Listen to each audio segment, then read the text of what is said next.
Hello বন্ধুরা, মৌসুমিস ব্লগে আপনাদের স্বাগত জানাই। আজ করব চিংড়ি দিয়ে চিচিঙ্গার চচ্চড়ি। তার জন্য আমি কতগুলো চিংড়ি নিয়ে নিয়েছি। সেগুলোকে আগে ভালো করে কেটে ধুয়ে পরিষ্কার করে হলুদ, লঙ্কার গুঁড়ো, নুন দিয়ে মাখিয়ে রেখে দিলাম। এবার আমি চিচিঙ্গাগুলোকে ভালো করে কেটে ধুয়ে পরিষ্কার করে নিলাম আর নুন মাখিয়ে কিছুক্ষণের জন্য রেখে দিলাম। এবার কিছুক্ষণ পর আবার চিচিঙ্গাগুলো আমি ভালো করে চটকে নিয়ে জল ঝরিয়ে আবার অন্য পাত্রে ঢাকা দিয়ে রেখে দিলাম। এর সঙ্গে আমি নিয়েছি কাঁচা লঙ্কা আর কাঁচা পেঁয়াজ। এইবার আমি কড়াইটা ওভেনের মধ্যে বসিয়ে দিয়ে সাদা তেল দিলাম। সাদা তেলটা যেই গরম হলো ওর মধ্যে দিয়ে দিলাম শুকনো লঙ্কা আর সর্ষে ফোড়ন। তার মধ্যে দিয়ে দিলাম কাঁচা লঙ্কা। কিছুক্ষণ পর দিয়ে দিলাম পেঁয়াজগুলো। পেঁয়াজগুলো যেই লাল লাল হয়ে ভাজা হয়ে আসলো, আমি চিচিঙ্গাগুলো আরেকটু চিপে চিপে ওর মধ্যে দিয়ে ছড়িয়ে দিলাম। এর মধ্যে দিলাম স্বাদ মতো নুন আর 1.5 চামচ মতো হলুদের গুঁড়া দিয়ে ভালো করে নাড়াচাড়া করে ঢাকা দিয়ে রেখে দিলাম।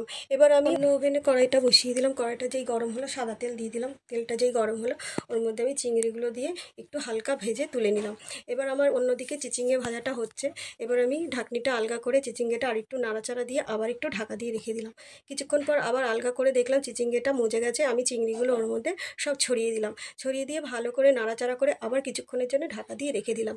আবার কিছুক্ষণ পর ঢাকা দিয়ে আমি আরেকটু নাড়াচাড়া করে দেখলাম চচ্চড়িটা হয়ে গেছে। এবার আমি ভাজা মশলা আর চিনি দিয়ে নাড়াচাড়া করে ঢাকা দিয়ে স্টিমটা বন্ধ করে দিলাম। এইভাবে আজকের রান্নাটা আমি শেষ করলাম।